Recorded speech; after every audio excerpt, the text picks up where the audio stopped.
Amen. Aking inibitahan na si Brother Joel, kung available, na siyang manalangin sa pagbibigay. Brother Joel? Hello? Ayan, bro, manalangin sa pagbibigay.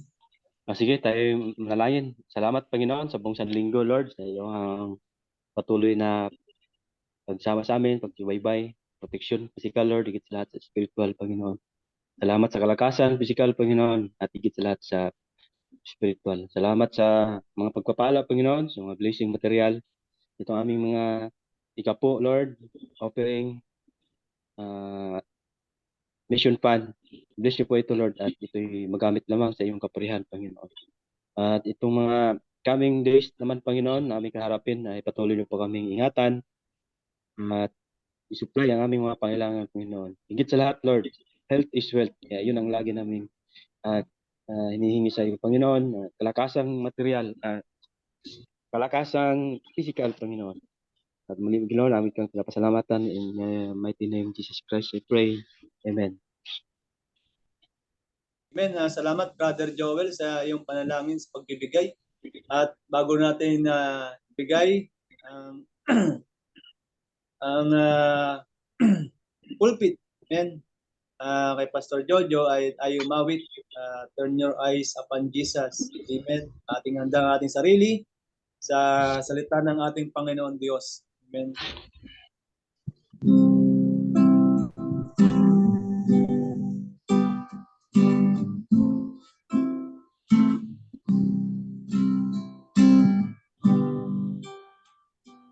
Turn your eyes upon Jesus. Oh, it is wonderful faith,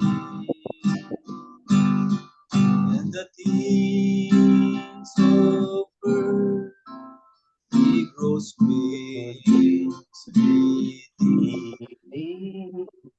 The light is glowing. Minsan pa.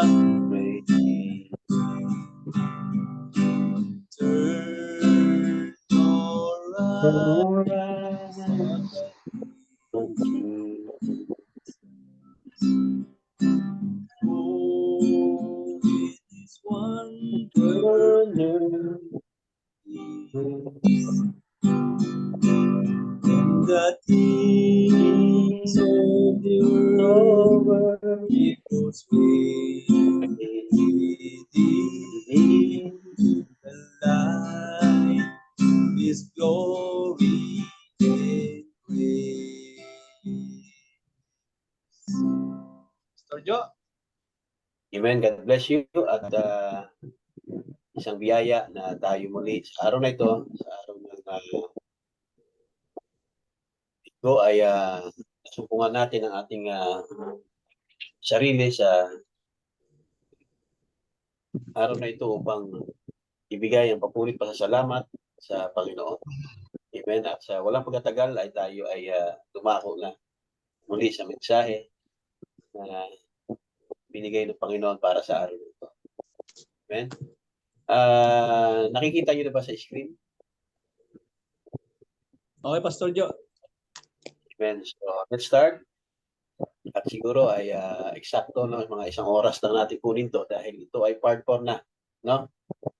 Part 3. I mean part 3. Okay, ng ating series about the foreknowledge of God.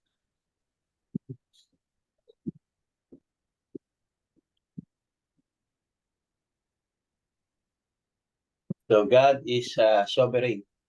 Amen. At atin munang alamin, maunawaan, ano bang ibig sabihin ng sovereign. At dito sa isang website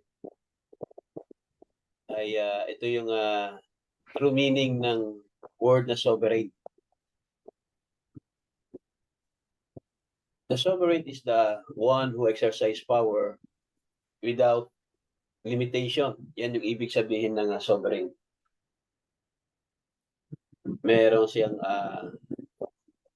exercise ng kanyang power without limitation.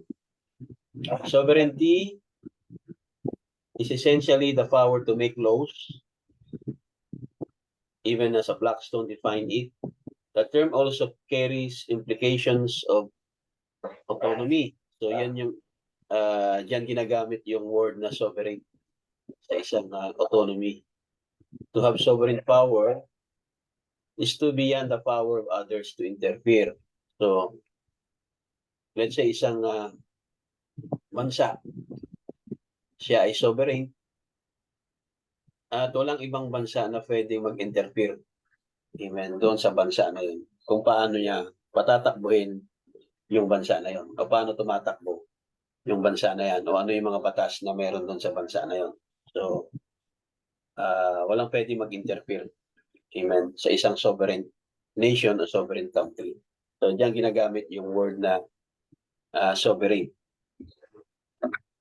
At sa isang dictionary, sa Collins Dictionary, a sovereign state or a country is independent and not under the authority of any other country. Yan yung sovereign state na ibig sabihin. A sovereign example ay yung mga hari, mga reyna, queen, or other royal ruler of the country. Okay, like dun sa British, okay, sa England, meron pa silang king rulership or queen rulership, yung royal family. Now, God is sovereign. Yan ang ating pag-uusapan ngayon. God is sovereign. At ang magiging tanong natin, what is the sovereignty of God? Okay? Ang Diyos ay sovereign siya sa kanyang will. Don't sovereign ang Diyos. God's sovereign will. Meron siyang sovereign will, ang Diyos. Kung ang isang bansa ay meron siyang sovereignty, how much more the Diyos? Amen? Now, para magkaroon tayo ng idea kung saan natin mababasa itong God's sovereign will, ay puntahan natin sa Romans chapter 9 from verse 19 hanggang 23 at basahin natin para magkaroon tayo ng foundation sa Word of God about sa God's sovereign will.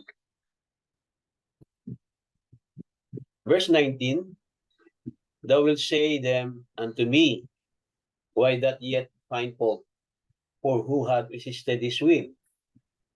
Sabihin mo naman sa akin, kung gayon, bakit pa sinisisi ng Diyos ang tao? Sino ba ang makakasalungat sa kanyang kalooban? Nay, but, O man, who art thou that repliest against God? Shall the thing formed say to him that formed it, why hast thou made me thus? Tao ka lamang, sino kang mangangahas na sumagot ng ganoon sa Diyos? Masasabi kaya ng isang inuhubog ang kanyang manghuhubog, bakit ninyo ako ginawang ganito? Verse 21, hath not the Father power over the clay of the same lamb to make one vessel unto honor and another unto dishonor? Wala bang karapatan ang gumagawa ng palayok na bumuo ng isang mamahalin na umurahin sisidlan mula sa isang tumpok ng putik? Verse 22, what if God, willing to show his wrath and to make his power known, endured with much long suffering the vessels of wrath fitted to destruction? Kaya kahit nais ng ipakita ng Diyos ang kanyang puot at ipakilala ang kanyang kapangyarihan, buong tiyaga pa rin niyang pinagtiisan ang mga taong dapat sana'y parurusahan at tilipulin. Basahin ko ulit. Kaya, kahit nais nang ipakita noon ng Diyos ang kanyang puot at ipakilala ang kanyang kapangyarihan, buong tiyaga pa rin niyang pinagtiisan ang mga taong dapat sana'y parusahan at lipulin. And that he might make known the riches of his glory on the vessels of mercy, which he had afore prepared unto glory. Ginawa niya iyon, yung pinagtiisan niya, imbis na pwede nang ipakita ng Diyos noon ang kanyang puot o galit at ipakita ang kanyang kapangyarihan, buong tiyaga pa rin niyang pinagtiisan ang mga tao na sana parusahan at lipulin na niya. So, ginawa niya yung buong tiyaga, ginawa niya iyon upang ipakilala ang kanyang walang kapantay na kadakilaan sa mga taong kinahabagan niya, na noong una pa ay hinanda na niya para sa pulwalhatian. Okay? Hindi niya ginawa yon na pwede niya nang gawin na parusahan at lipulin. Di ba? Ipakita ang kanyang puot at galit dahil siya ay Diyos na makapangyarihan, pero buong tiyaga pa rin niyang pinagtiisan ng mga taong dapat siya ng parusahan at lipulin. Bakit niya ginawa yon? Dahil meron siyang mga taong kanyang kinahabagan na nung una pa ay hinanda na niya para sa pulwalhatian. So napaka wonderful statement ito dito sa God's sovereign will. I hope sana maunawaan natin. At I believe this is the very first time na maunawaan natin ng mas higit na tama compared sa mga previous na pagtuturo. Kahit ako ay mas ngayon ko lang higit na mas nakukuha ng buo. Amen. Ang God's sovereign will o ang foreknowledge ng Diyos. Nagkakaroon tayo ng progression sa ating understanding. Amen. At yan ay biyaya ng Panginoon. So, ang ating title ngayon, ang tema natin ay dito pa rin sa The Foreknowledge of God, Part 3. At ang subject natin ay yung sovereign will of God. So, God is sovereign. Dito sa unang quote na mababasa natin sa message na Who is Melchizedek? Sabi dito sa kulay blue, God is sovereign. In His choosing, God is sovereign. Sa taas, you remember how we read the scriptures? Not him that willeth, or him that runneth. Hindi siyang may nais, hindi siyang tumakdabo, pero ang Diyos. But God, and that His predestination might stand true, He could choose before any time. Wala pang time, ang Diyos ay pumili na. Okay? At ang pagpili ng Diyos, in His choosing, before time, meaning sa foreknowledge niya, sovereign ang Diyos. At kanina, ang definition ng sovereign ay walang pwedeng mag-interfere sa sovereignty ng isang bansa, how much more sa sovereign will ng Diyos. Walang pwedeng mag-question. Amen? Kung paano, kung tama o mali ang kanyang magiging decision o gagawin. Amen? So God is sovereign.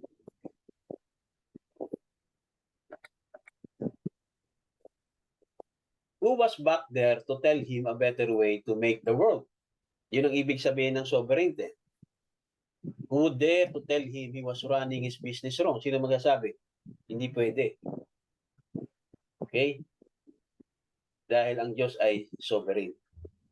Walang pwede mag-interfere. Even the very word itself, yung mismong salita na sovereign, even the revelation is sovereign. He reveals to whom He will. Sovereign ang Diyos John. Iahayag niya ang kanyang salita doon sa gusto niyang paghayagan. Sovereign ang Diyos John. Hindi mo pwedeng tanungin. Okay?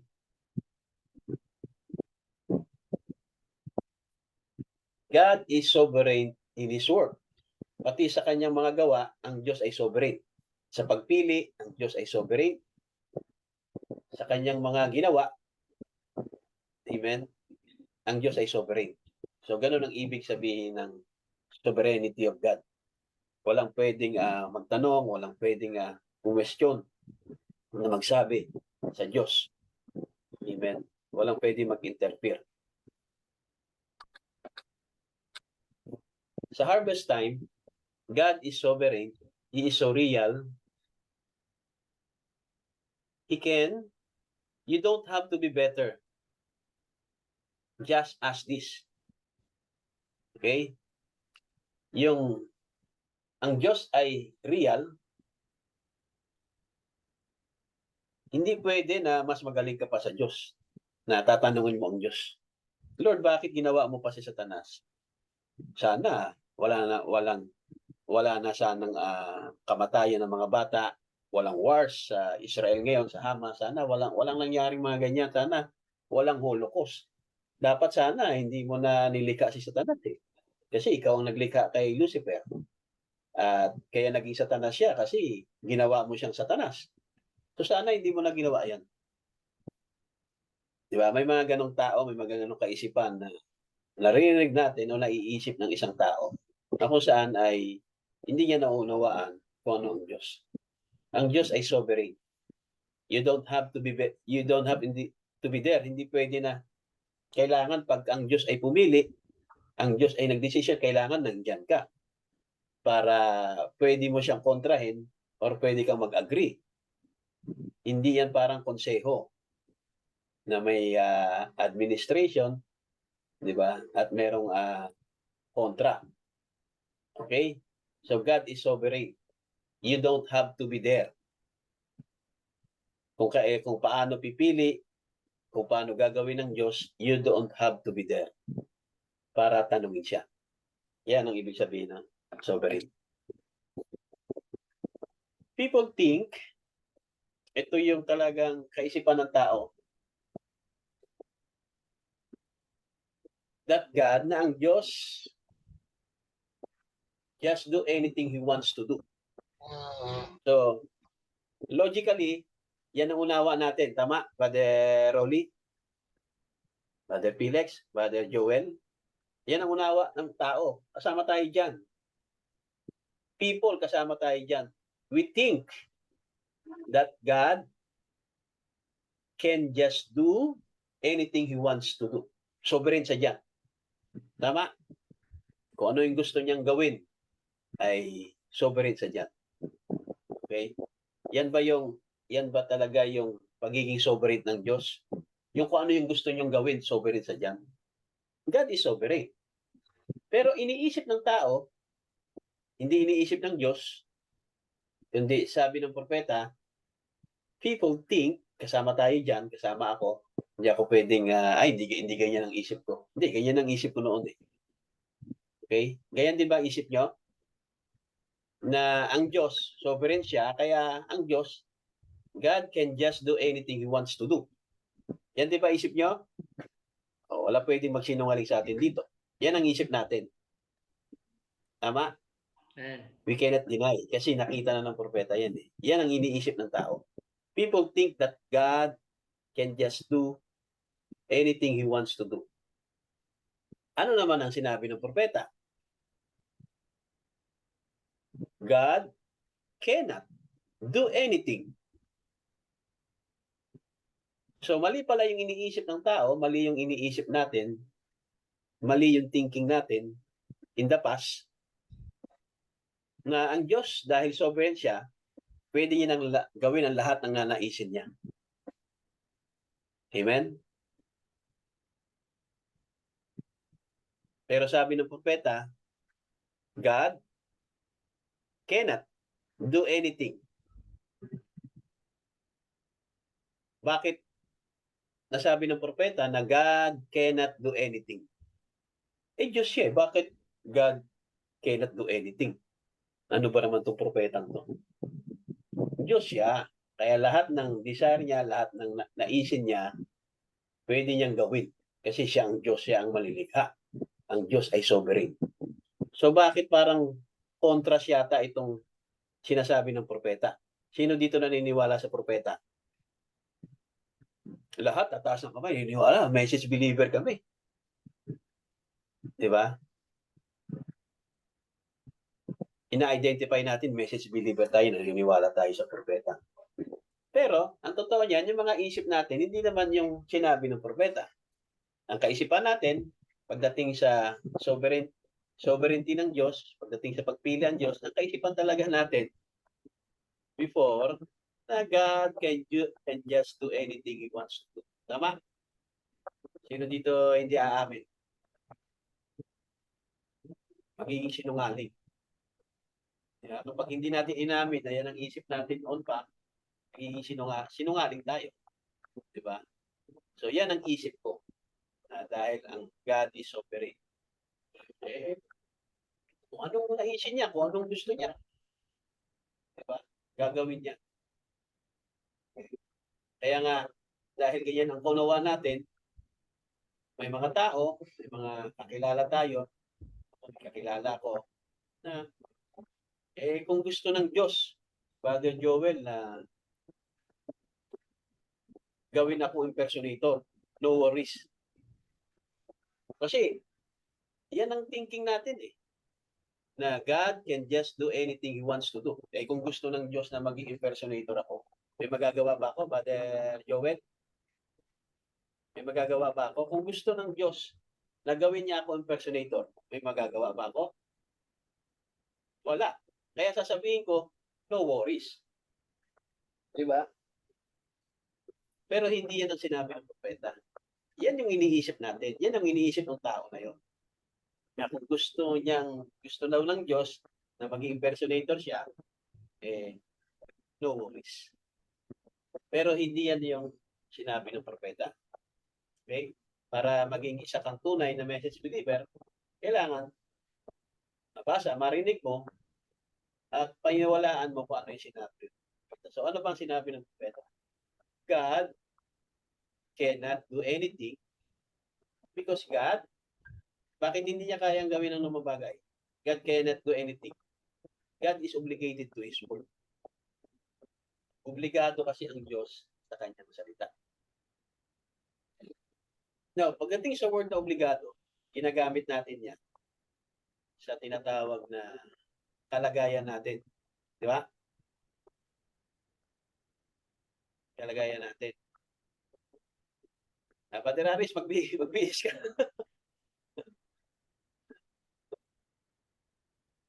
Yan. Kalagayan natin.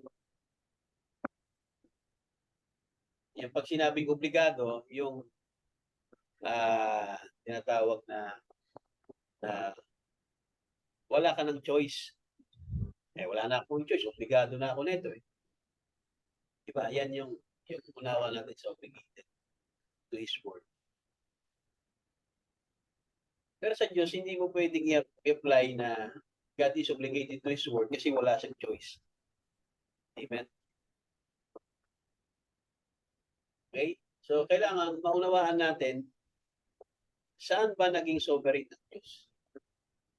Dahil wala na siyang choice. Wala siyang choosing. Okay?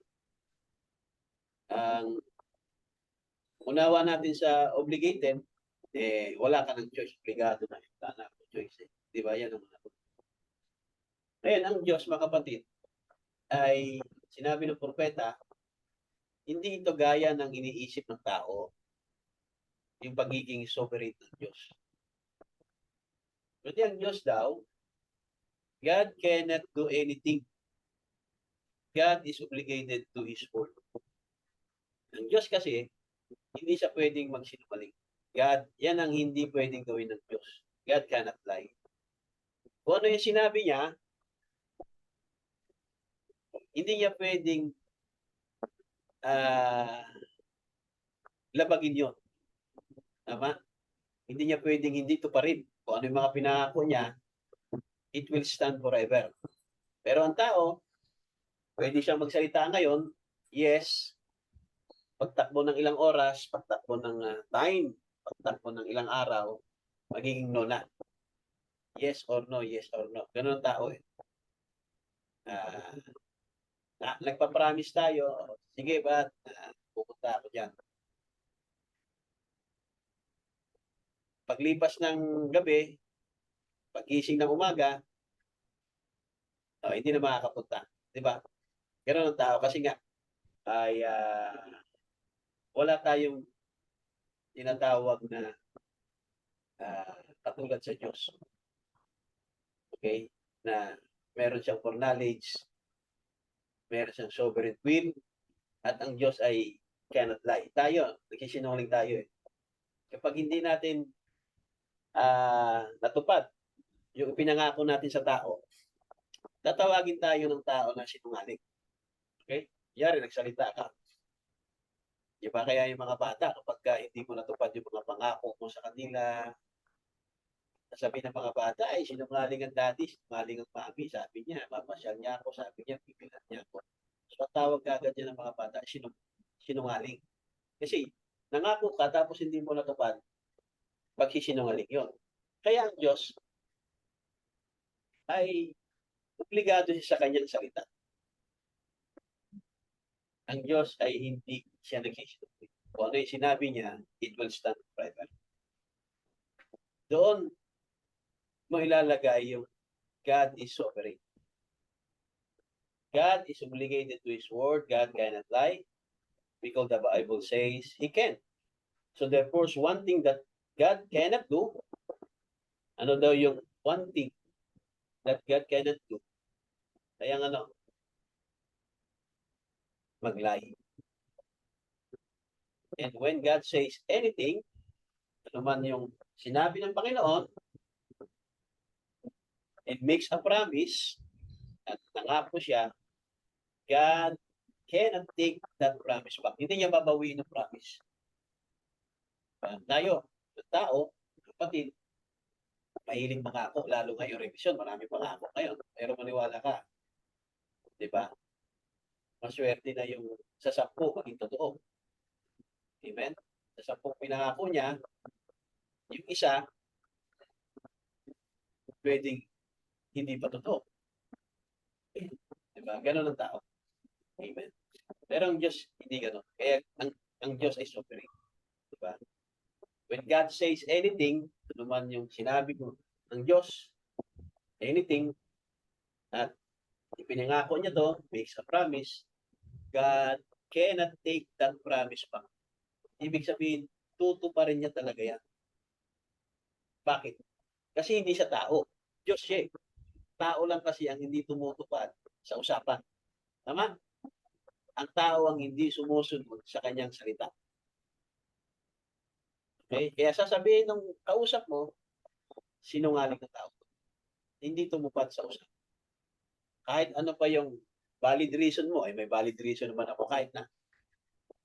Yun pa rin na magiging against sa iyo. Hindi ka tumupad sa iyong salita. Kaya, sa Diyos, hindi siya pwedeng magsinungaling. Yung tao lang, may kakayang magsinungaling. Yan ang hindi kayang gawin ng Diyos at magsinungaling. Amen? So, lahat ng sinabi niya ay hindi niya pwedeng i-take promise back. Because He's God and He's sovereign and He can't go back on the promise. Babalikan niya, yung pangako ko na yun, ano lang yun. Binabawi ko na. Okay. Yung pinangako ko, Brother Rolly, Brother Joel, Brother Felix, yung pinapangako ko ay binabawi ko na. Hindi na mangyayari yun. Huwag na kayo mag-antay ng rapture. Binabawi ko na yung pangako ko. Yun ang hindi kayang gawin ng Diyos. Okay? Kaya, people think that God just do anything He wants to. Okay? God cannot do anything, but God is created. So, ang Diyos ay sovereign sa kanyang salita. Labas sa salita, hindi kayang gawin ng Diyos na lumabag sa kanyang salita. Okay? Now, itong Genesis 2:17, may I ask all of you, na ito ba ay salita ng Diyos? Salita niya ba yan? But of the tree of knowledge of good and evil, you shall not eat of it. Remember, itong Genesis, ito yung kanyang unang salita. Okay? Doon si kay Adam and Eve. Okay? At ang sabi niya, you shall not eat of it.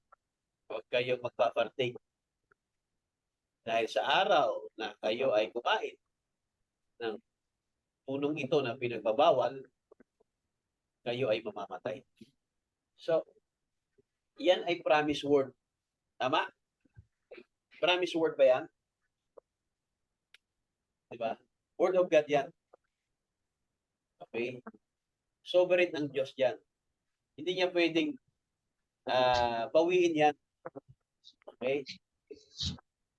Tama? Binawi niya ba yan? Hindi niya pwedeng bawiin yan. Diyan, obligado ang Diyos. Yan ang pagiging sovereign ng Diyos sa kanyang salita.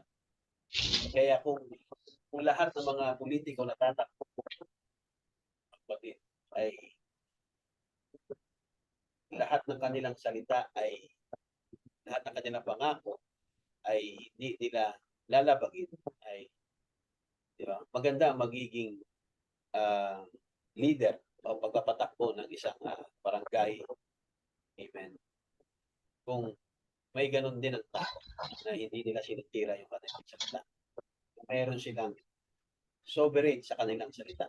So ang tao walang ganyan. Langing Diyos lang, mga kapatid, na hindi niya sinisira yung kanyang sariling salita. Kaya ang Diyos ay sovereign. Kaya naman, nung nangyari yan, dumating ang fall of man. Dumating ang kamatayan. Amen. Hindi niya pwedeng i-take it back yan. Promise na yan.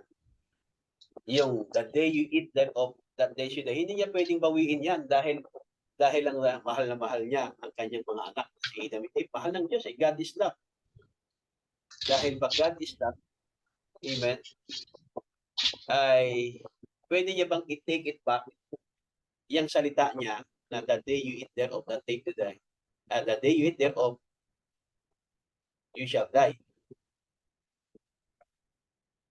Kailangan niyan tuparin niya. Kaya anong nangyari ngayon kila Adam and Eve? Tama? Inalis sila, mga kapatid. God of Eden para hindi sila mag-partake ng eternal life. Okay? Nawala yung kanilang eternal. Amen? So, yan yung word of God. Yan yung promise ng Panginoon sa kanila. Amen.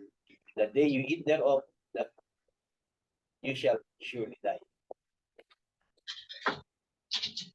When God says anything and makes a promise, God cannot take promise back because He's God in sovereignty. He can't go back on that promise. Pinramis niya yun. Tama? Pinramis niya yan. Kaya ang Diyos ay obligado sa kanyang salita. Kaya obligado niyang i-execute yung kanyang promise. Kahit na ang Diyos ay God is love. Amen? Kaya makita natin, no, nangyari na yon. He had to, because He is sovereign, He has to keep His word. Yung sinabi niyang, the day you eat thereof, that day you die, He has to keep His word. Hindi niya pwedeng i-take it back yan dahil siya ay God. God is love. Diba? Mahal na mahal niya si Adam and Eve. Mga children niya. Diba? Bilang isang father, di mo hahayaan ang iyong mga children na mapahamak sa labas. Diba? Kaya, ang gusto mo, i-keep mo sila. Amen. I-secure mo sila, ayaw mo silang mapahamak. Amen. Pero, ang hindi niya pwedeng gawin, mga kapatid, labagin niya ang kanyang salita. Kaya, He has to keep His word. Nung sinabi niyang, sa araw na kainin niyo ito, kayo'y mamamatay. So, nagkaroon ng tinatawag na kamatayan ng tao. Kaya yan naman ay that settled forever. Hanggang ngayon, nasisettle yan. Sovereign ang Diyos niya. Dahil salita niya yan eh. Kaya pwede bang hindi i-permit ng Diyos yan na may taong mamamatay? Pwede? Yan nga ang iniisip natin, pwede naman eh. Hindi pwedeng ang Diyos ay magsinungaling. Yan ang bagay na hindi kayang gawin. He must keep His word. Otherwise, hindi siya Diyos. Siya ay magsisinungaling. Amen? Eh, hindi lahat ng bagay, hindi lahat ng dinisere niya, di ba? Sa puso niya, sa tinatawag na pagiging God is love, amen, naawa siya doon. Di ba? Hindi kayang tingnan ng Diyos. Di ba? Pinaalis niya, pinabantayan niya sa dalawang cherub para hindi na makapasok muli yung husband and wife, sa kanyang mga anak. Ang Diyos din sa kanyang pagiging God is love. Ayan o, basahin natin.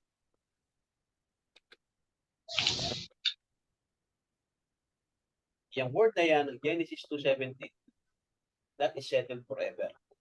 Hindi pa nangyari yung pagpartake. Yung sinabi pa lang yan, hindi pa nangyayari, yung pagpartake, settled yun forever. Kasi sovereign yung kanyang salita. At ang Diyos ay obligado niya sa kanyang salita. Anong nangyari?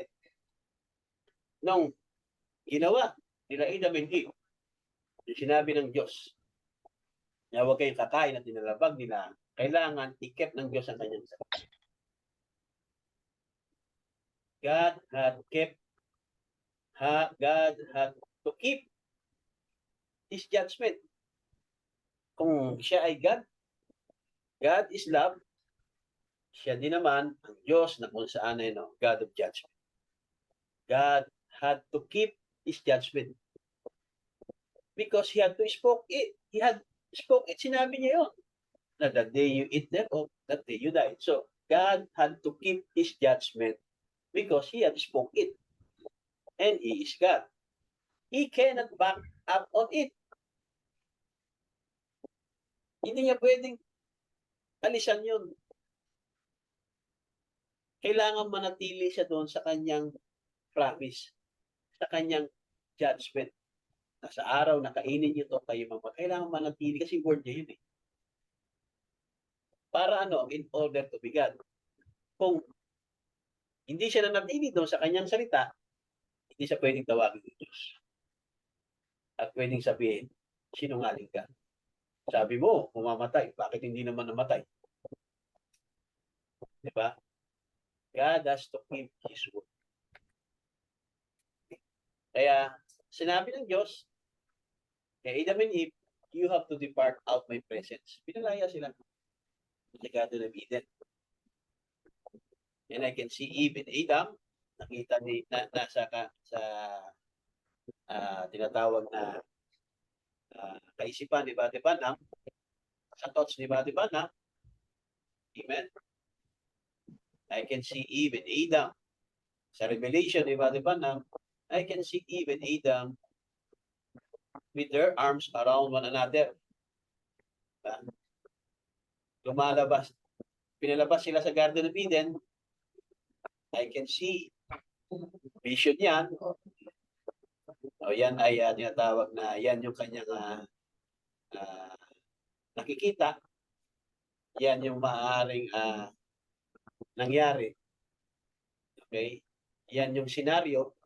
Yan ang ibig sabihin ni Bati Banam. I can see even maaaring nakikita niya sa isip niya o sa revelation niya o by vision. Amen.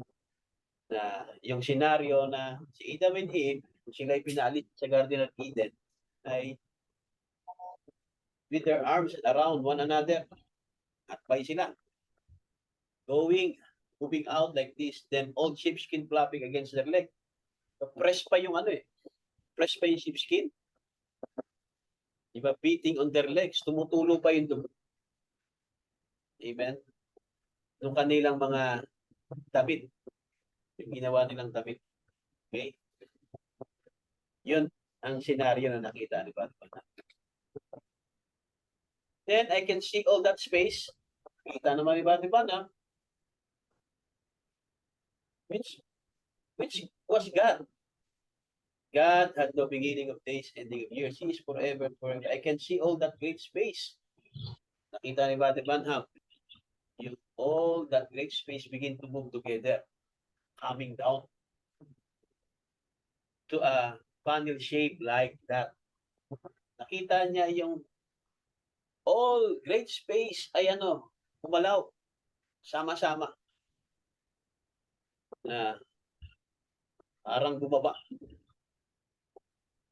Parang naimbudo. Funnel shape, parang imbudo eh. Okay? Funnel, imbudo. Okay? Funnel shape like that. And move right down. Yan yung nakita ni Bate Banham. Amen. As he began to eye the little couple going down through, okay, yung Diyos, nakita niya yung mag-asawa na lumabas doon sa Garden of Eden, nakita niya yung bloody skin flapping against their leg. Ano ang Diyos yan? Ano ang Diyos yan? Brother Joel, ano daw dyan? Ano ang reaksyon ng Diyos dyan?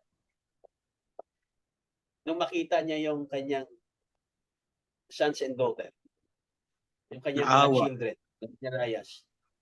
Ano ang Naawa. Diyos dyan sa kulay blue? Ha? Naawa siya. God so Yeah. loved. He could not stand it. Parang hindi niya kayang tingnan na yung kanyang minamahal na mga anak in the image of God, created Eden. Diba?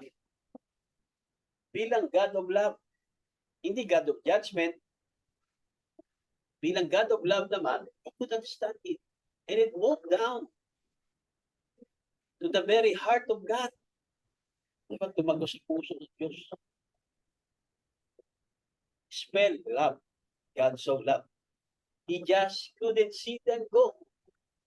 Sa pagiging God, so love niya, ang Diyos pala, he could not see them go. Ayaw niya. Sa L-O-V-E, he just could not see them go.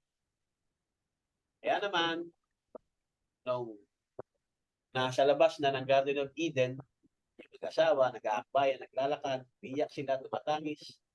Yung kanilang damit na sheepskin ay tumutulo ang dugo. Amen. He called them back. Tinawag daw. Sabi ni Bate Banham. Yung Bate Banham to hindi yung Bible. Sabi si Bate Banham. Yan ay nakikita niya. Maaari sa vision niya sa tinatawag na senaryo na nakikita ni Bate Banham. Okay. He called them back. Si Adam and Eve. At sabi niya doon sa mag-asawa, I'm going to put enmity between your seed and Satan's seed. Yun yung pinramis naman.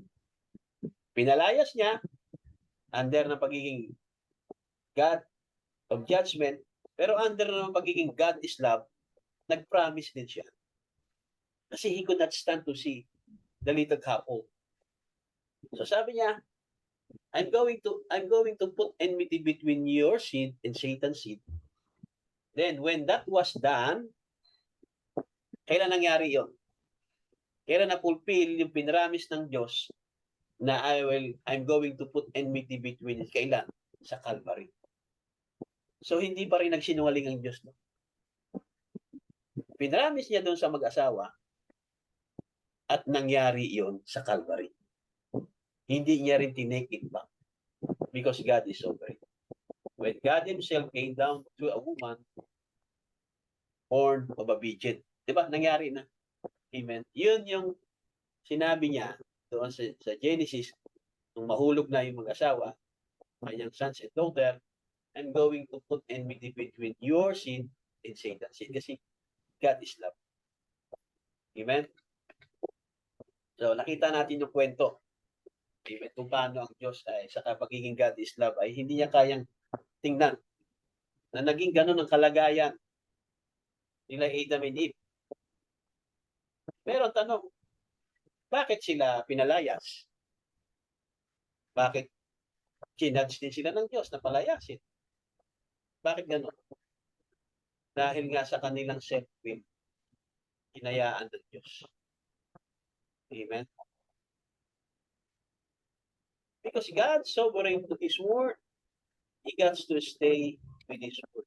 So the word of God, that settled it forever, God is related to His word, God is sovereign in His word. So doon natin ilalagay yung pagiging sovereign ng Diyos sa kanyang salita. Sa atin, hindi natin pwedeng apply yan. Amen? Hindi tayo sovereign sa salita kasi madalas nga, salita tayo ngayon, kinabukasan, mababago. Kaya nga, sabi ni Brother Rolly, hindi na lang ako magsasalita. Gagawin ko na lang.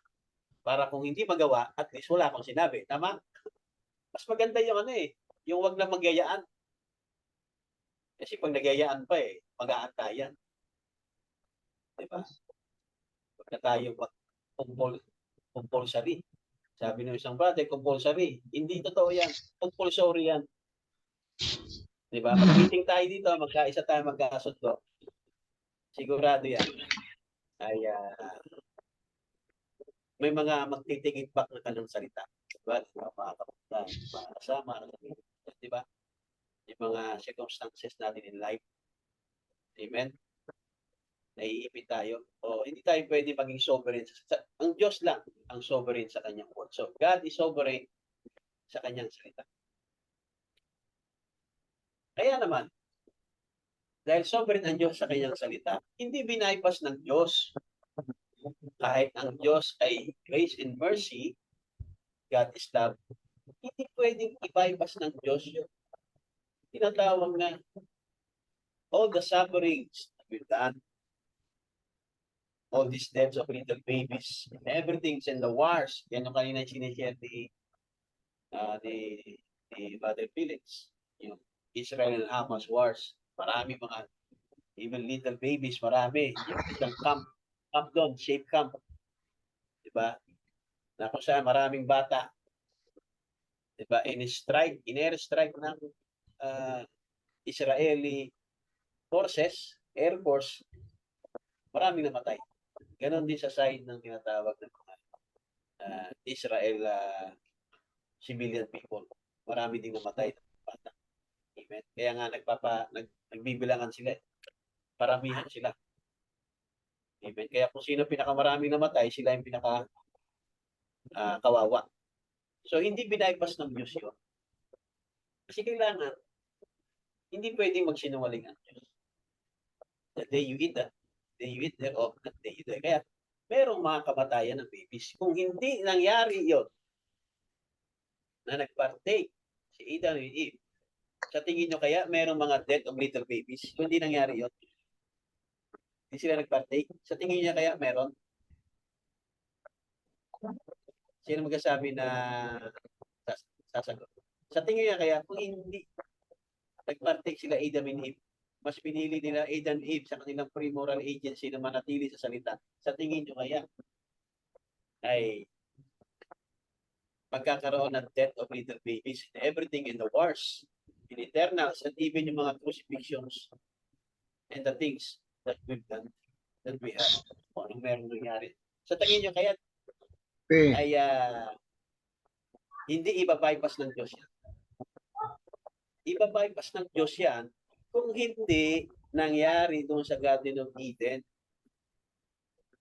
Pero dahil ginawa nila Adam and Eve, hindi pwedeng i-bypass ng Diyos yan.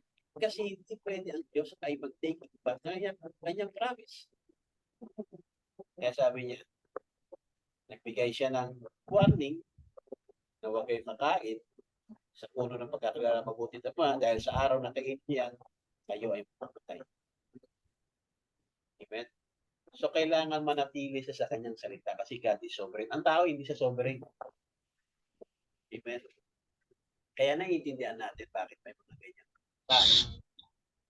Tama? Dahil ang tao hindi sovereign. Amen? Kaya sabi niya, if he could have bypassed it, his sovereignty of his word have permitted he bypass it, he would have been unjust if he did bypass it then. Okay? Pag kinuha mo yung tinatawag na comprehension niya. Kaya hindi niya binaypas kasi meron siyang sovereignty of His word. Pag binaypas niya yan, magiging unjust siya. Ibig sabihin, sinira niya yung sovereignty of His word. Amen? So he can bypass it. He never bypass it for Adam. Hindi niya binaypas yung kay Adam eh. Hindi niya pinalisod si Adam. Na total, wala naman nakakita eh. Si Adam at Eve lang naman ang tao dito. Wala namang magsasabi sa akin, "Ay Lord, hindi ko sabi, kapag kinain nila, mamamatay sila. Kakaroon sila ng kamatayan. O bakit hindi mo ginawa? Pwede namang gawin ng Diyos kasi wala nakakita eh. Di ba? Tama ba, Brother Rolly? Wala naman nakakita si Adam at Eve lang naman nandun eh. Di ba? Pwede nang hindi i-enforce ng Diyos yung kanyang salita. Pwede niya nang bawiin. Di ba? Total, wala naman nakakita pa bawiin. Ganyan ang tao eh. Wala naman nakikita eh. Di ba? Pwede pa bawiin ng Diyos yun dahil walang nakakita. Di ba? So, hindi niya pwede i-bypass yun kahit walang nakakita. Kasi salita niya yun eh. He can never go back against His word. Hindi niya pwedeng labagin o sirain o kalabanin ang kanyang salita. Kasi ang salita ay, ano ang salita? Sa John 1:1. Ano ang salita? God. The beginning was the Word, and the Word was with Word God, was and the Word was God. Kasi ang salita ay God. Kapag nilabag niya ang kanyang salita, hindi siya God. Ang salita ay God. Amen? So pag binasa mo yan, ang conclusion niyan, he can't bypass it. He never bypass it on Adam to begin with. So doon pa lang sa mula, hindi niya ka binaypass kay Adam eh. So hindi niya rin pwedeng i-bypass, Brother Felix, yung Israel and Hamas war na magkakaroon ng mga deaths of little babies. Hindi niya pwedeng bypass. Pero ang Diyos pa rin, kahit na hindi niya binaypass yan, ibig sabihin, pinirmit niyang mangyari na magkaroon ng mga death of little babies, ang Diyos pa rin ay ano? Grace and mercy. Kasi naglaan siya. Meron siyang pangako doon kay Adam and Eve. Sabi niya, wait, I will put enmity in your sin and thy sin. Diba? At yun ang Calvary. Yun ang redemption. Because God is love. So matuwid ba ang Diyos? Kahit pinirmit niya yung judgment na yun dahil salita niya yun. Ang Diyos ay pag-ibig. Kaya pinadala niya ang kanyang bugtong na anak. At ipako sa krus para iligtas ang tao. Kaya sabi niya, for God so loved the world that He gave His only begotten Son sa Calvary.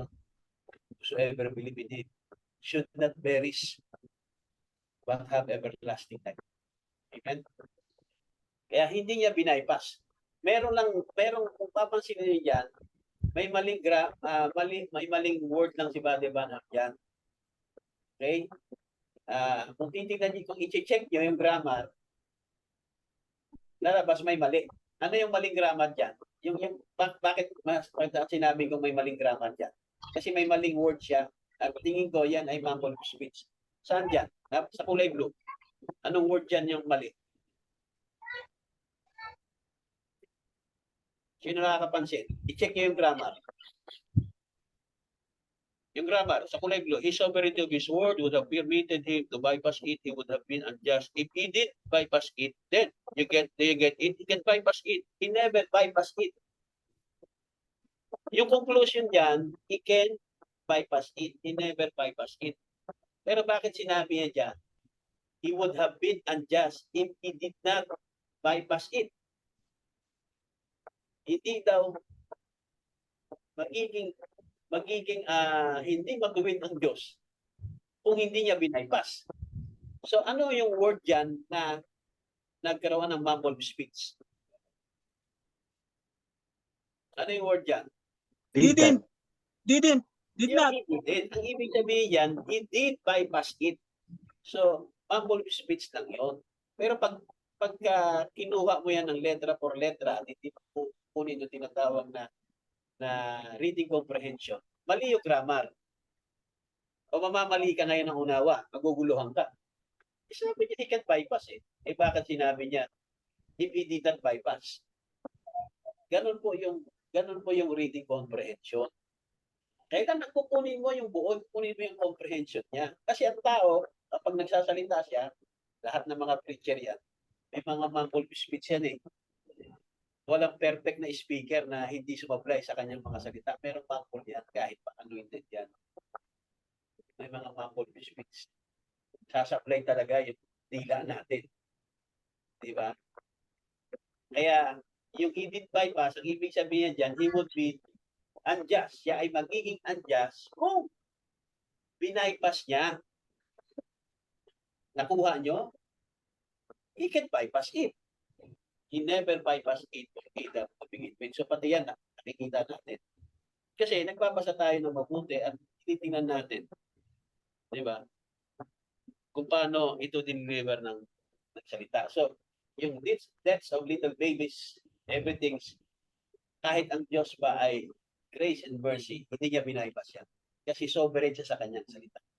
Kaya mabasa nyo yan, His sovereignty of His word have permitted Him to bypass it. Magiging unjust siya.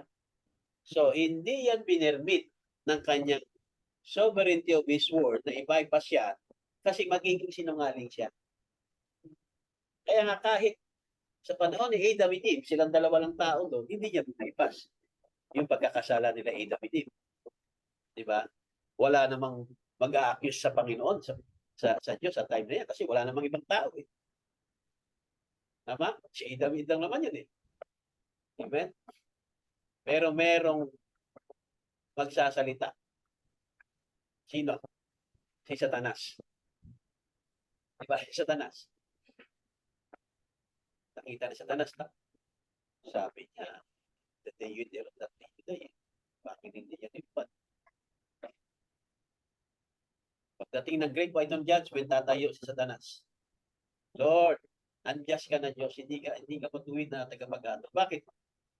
Bakit hindi namatay sila Adam? Bakit hindi mo pinalayas? Bakit nagkasala na, nagpapartake pa rin ng tree of life? Diba? Sabi mo, that day you dare, that day you die. So, magiging unjust ng Diyos kung He never bypass it for Adam to begin with. Naunawaan niyo na? Kaya sabi diyan, let every man's word be a lie and mine be true. Lahat ng salita natin ay kasinungalingan, pero sa Diyos, lahat ng salita niya to. Kasi hindi niya binabypass yung kanyang salita. Diba? Tinutupad niya. He keep His promises, all His word. Sabi niya, He's sovereign to His word. Yan ang pagiging sovereign ng Diyos. Siya ay sovereign sa kanyang salita. And He has to keep His word. God is obligated to His word. It's all sovereign. Lahat sovereign.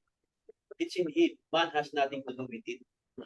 Kaya, hindi pwedeng kailangan ng ka pa. Tatanungin ka pa ng Diyos. Anong gusto mo kulay mata, Father Aris? Gusto mo kulay blue din, katulad ng Father Panang? Tatanungin ka pa ng Diyos. Father Rolly, gusto mo yung kulay green naman sa'yo? At nung sinilang ka, sasabihin, Lord, bakit mo naman ginawang pandak ako? Bakit ginawang? Hindi pwede. God does that by His sovereign will. His coordination by coordination. So, pati yung sovereign will ng Diyos ay nasaan? Saan natin ilalagay yung sovereign will ng Diyos? Sa kanyang? For knowledge. For knowledge. So, lahat ay for knowledge ng Diyos. Kaya sabi niya, you're not something because you desire to something. Hindi desire mo. Kung ano yung gusto mo. Kundi yan ay by the will of God. Amen. They are for knowledge of God. He didn't just set an ironclad rule that you would follow. Diba? Ang Diyos ay hindi siya nag-set ng mahigpit na batas, mahigpit na pamumuno. Anong bansa ang may mahigpit na pamumuno? Sige, tuturo kayo ng bansa. Anong bansa? Pinakamatinding mahigpit na pamumuno. Ironclad rule. Anong bansa? North Korea. North Korea, number 1. Number 2, China. Di ba? Mga mahigpit, iron God. Ang Diyos, hindi ganun. He did not just set an iron God rule that you could or not. But ayaw mo, palo ka. Kailangan sumunod ka. Amen? Kaya nga mas gusto natin sa mga bansa na may tinatawag na freedom. Okay? Amen? Ang Diyos, hindi siya nag-set ng tinatawag na ironclad that you would or you would not. Okay? Kundi, by His foreknowledge, that He was able to predestinate. So, nakakapag-able to predestinate ng Diyos sa kanyang foreknowledge. Okay? Kaya pagka pinag-uusapan natin ang predestination, ano yung unang gagawin natin? Pagka nagsalita ka ng word. Oh, Brad, pag-usapan natin yung predestination. Ano unang gagawin? When you see the word predestination. Predestination, looks back to foreknowledge. So, balik ka muna. Huwag ka munang tumingin mo sa destination. Di ba? Impyerno yan. Langit yan. Huwag muna, balik ka muna. Pag nakakabasa ka ng word na predestination, isipin mo foreknowledge yan. So, ang predestination, nakakapag-predestinate ang Diyos sa foreknowledge. So, para makita mo kung saan ang destiny ng predestination, huwag kang pumunta muna sa destiny. Ginagawa natin destiny. Doon muna tayo pumunta sa foreknowledge. God did not just set a ironclad rule that you would or you would not. Di ba yan ang unawa natin sa predestination? Yun sa langit yun. Siya sa impyerno. Di ba? Because that's the way He predestinate us. Ganyan ba? Ganyan ba ang pagtatalaga ng Diyos? Brother Joel? Pagka pinag-usapan natin yung predestination, ang nakatingin kagad tayo dyan, ayan, sa langit nakapredestinado yan. So yan, nakapredestinado sa impyerno. Ganyan ba ang predestination? Sabi niya, because that's the way predestinate us. Hindi ganyan. Paano ba yung way He predestinate us? Paano ba tayo itinalaga ng Diyos? Itinalaga ba tayo ng Diyos? Ikaw sa langit ka, Brother Rolly. Ikaw, Brother Joel, sa impyerno ka. Ganyan ba ang predestination? Paano daw nag-predestinate ang Diyos sa atin? By foreknowledge. Not because He desired that this person should be saved. Yan na. Hindi dinesign ng Diyos. Ikaw, Brother Rolly, gusto ko sa langit ka. Save ka. Ikaw, Brother Joel, gusto ko lost ka. Impyerno ka. Hindi. Ayan, letra por letra. Ewan ko na lang kapag hindi pa naniwala yung mga Agustinian end time. Amen? But He knew He would be lost and He would save. Kung titingnan mo sa destination, alam ng Diyos kung sino yung sa langit, kung sino sa impyerno. Alam niya yung paliligtas. Alam niya ito. Dahil sa foreknowledge. Therefore, by His foreknowledge, He can predestinate. Hindi ganyan ang predestination. Sa foreknowledge. Kaya, because that's the way He predestinate us by foreknowledge, not because He desired that this person should be saved and this one lost. Kaya nakakaawa yung tao na nagsabi na, kung gusto ng Diyos na maging impersonator ako, no worries. Hindi ko na makakalimutan yan. Word na yan eh. Naka-record na sa akin yan. Tama? Yung salita na yan, magiging example na yan. Na may maganong talagang tao na maganyang kaisipan. Okay? Not to persecute the person, but yung word na ganong kaisipan ay example na yun. At naka-record na rin yun. Kung naka-record nga sa isip ko, how much more sa Diyos. Hindi ba lahat ng sasabihin natin naka-record? Kaya lahat ng sasabihin natin ay iaharap sa atin sa araw ng paghukom. Ito yung mga sinabi mo. Di ba sa Osigado ganyan, lahat ng mga sinabi mo. Ite-testify against you. Ganon din sa Great White Throne Judgment. So lahat ng sinabi natin ay ite-testify against us. Amen? Hindi mo na matitake it back yan. Tama? maliban na lang by the grace and mercy of God. Mag-repent ka at ma-justify ka. Kasi hindi mo pa nakikita ang katotohanan ng predestination. Ang ginawa mo, bumanat ka na. Eh si Buddy Jojo, mali ang predestination eh. Sumunod, si Buddy Jojo, nakadalawa pa.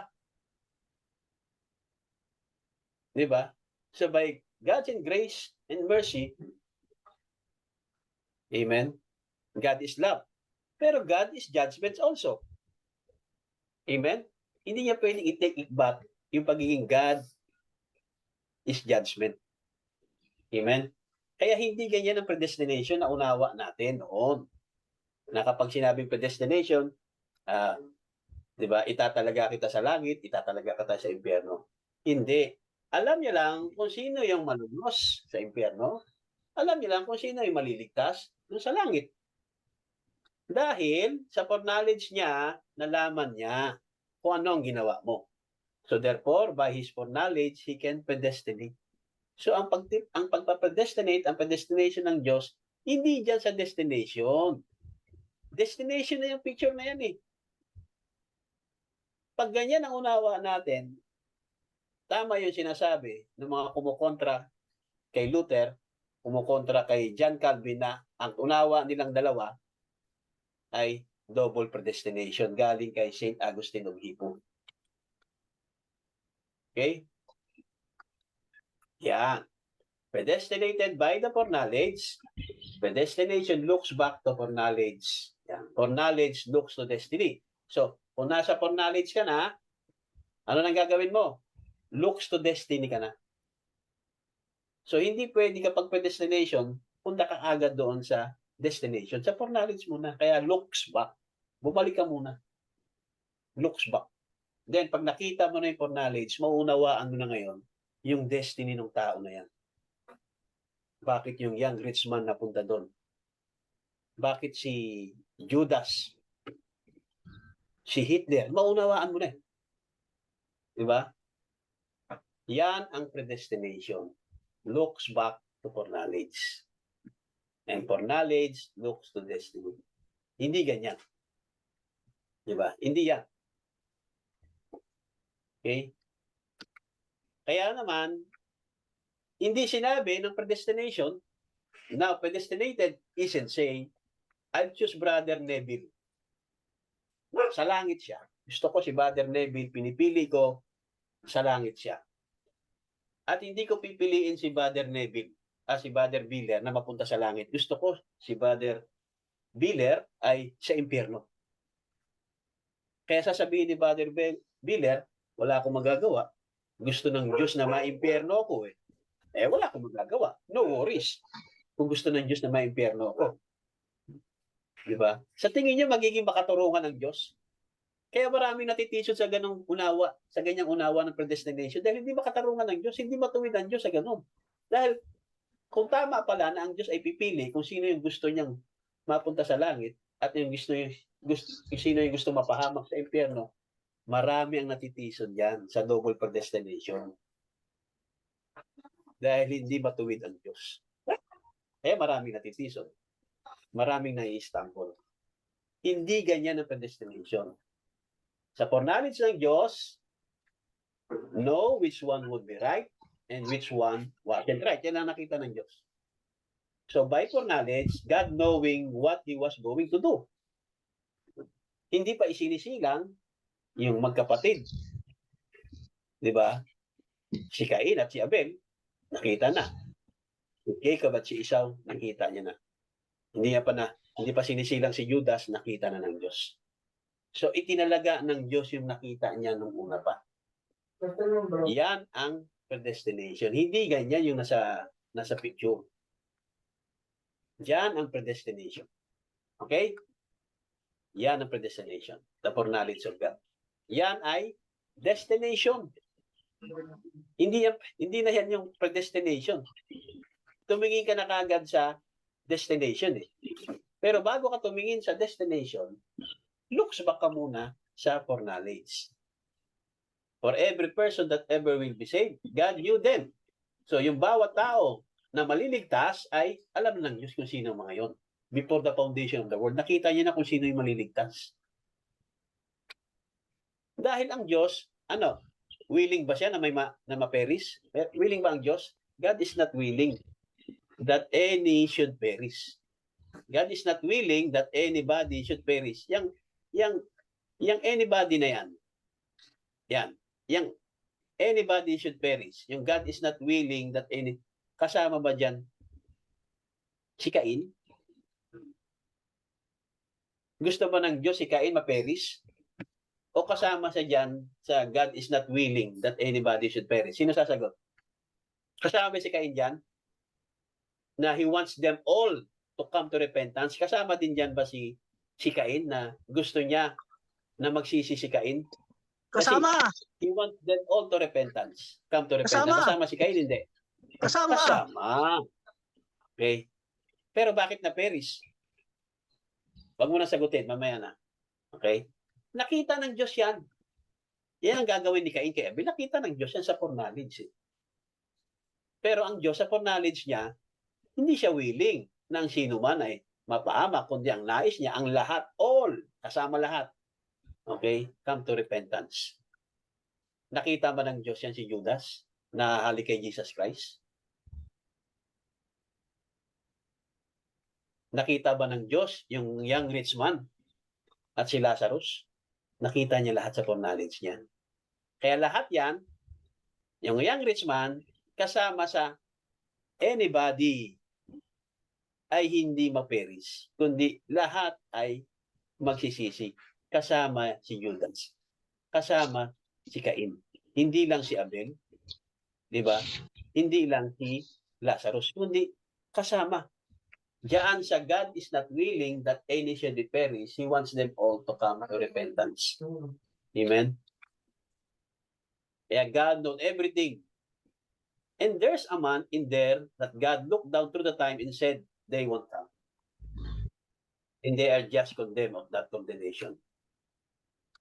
Tignan natin. Yan. Yan. Because they choose it themselves. Sino ang pumili? Bakit sila napunta dyan? Sino pumili? Yan. Si Cain, si Judas. Ba't napunta sila sa impyerno? Paano sila napunta sa impyerno? Because they choose it themselves. Sila ang pumili sa destination nila. Ang Diyos lang ang nagtalaga sa foreknowledge kaya tinawag na ano?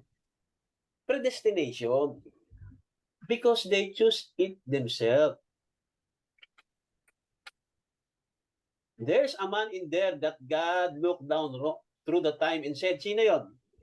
Sino yung man na yon? Yan nagsabi, they won't come. And they are just condemned of that condemnation. Sino nagsabi niyan? Sino yung tao na yon? And there's a man in there that God looked down through the time and said, they won't come. And they are just condemned of that condemnation. Sino yung nagsabi niyan? Christ. Si Jesus. Nakita niya si Judas. Nakita niya yung rich man na hindi talaga they won't come. Kaya sabi niya kay Judas, Judas, gawin mo na yung gusto mong gawin. Primoral. Di ba? Sabi niya sa young rich man, come and follow me. Sell all thou house. Pero nakita din ng Diyos na hindi naman susunod eh. Pero, pareho sila binigyan ng chance. Mas matindi si Judas, pinili niya pang maging apostol. So, grabing chances yun. Di ba? So, ang Diyos ba matuwid o hindi? Ang Diyos ba ay ironclad? Nag-set ba ng ironclad ang Diyos? Ano sabi sa quote? Hindi. Amen? Kasi binigyan tayo ng time, binigyan tayo ng kalayaan. Kung ano ang gusto mong piliin. Pero ang Diyos ay nag-set ng law. The day you eat thereof, that day you die. Kailangan niyang manatili sa ganong salita. Kahit na siya ay Diyos ng pag-ibig. Si Adam and Eve, hindi niya kayang tingnan na ganun ang naging tanawin niya nung pinalayas niya si Adam and Eve doon sa Garden of Eden, ang pinakamamahal niyang tinatawag na first family. Because they choose it themselves.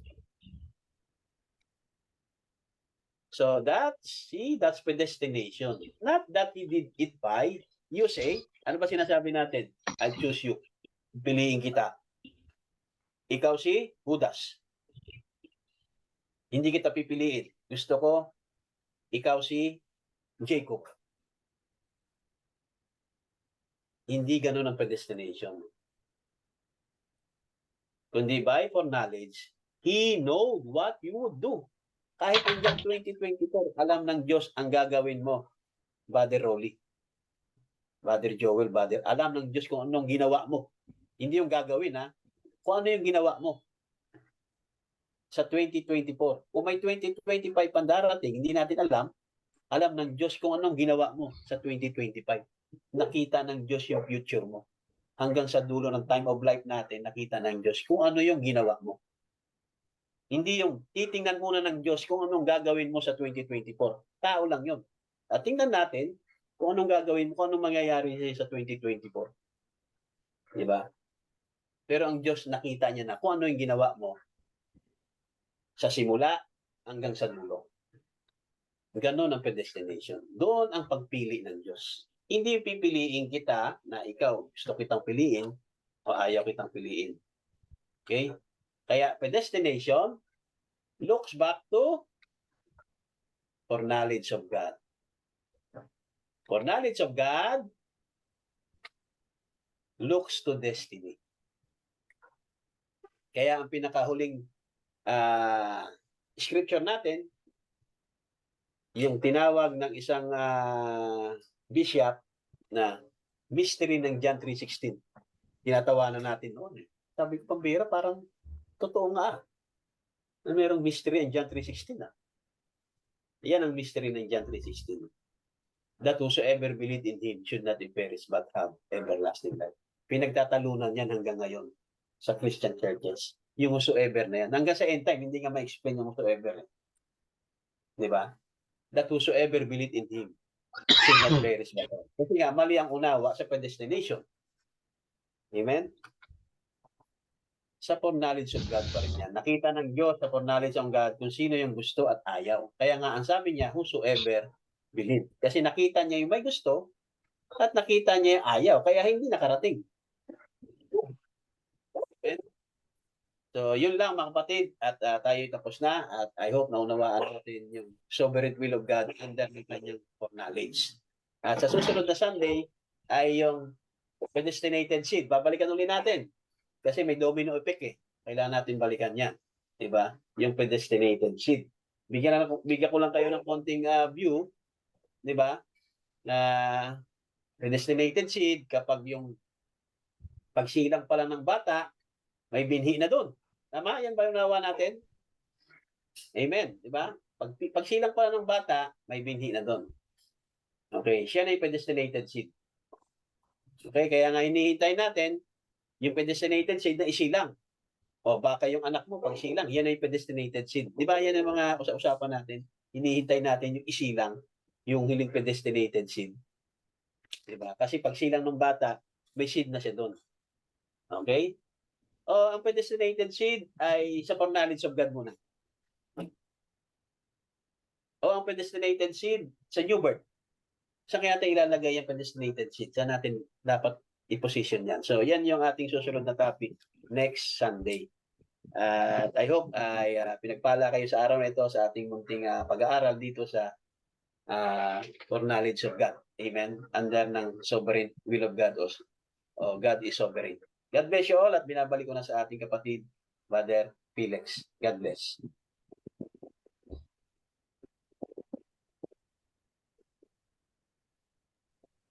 Amen. Salamat Pastor Jo. Very interesting sa susunod. Ano ba Pastor Jo? Rinig. Ayun. Yung magandang question din yan. Stop Kaya share. ang ano ko diyan, by foreknowledge din yung nakita ko eh. Pero Amen, natin, amen. yung pwede Tingnan natin sa kasi pinag-aaralan pa natin. Yung kanyang ilalatag about doon sa bagong silang na bata. Ito ba ay predestinated sa apo ng silang? o yung doon sa niya yung pagtanggap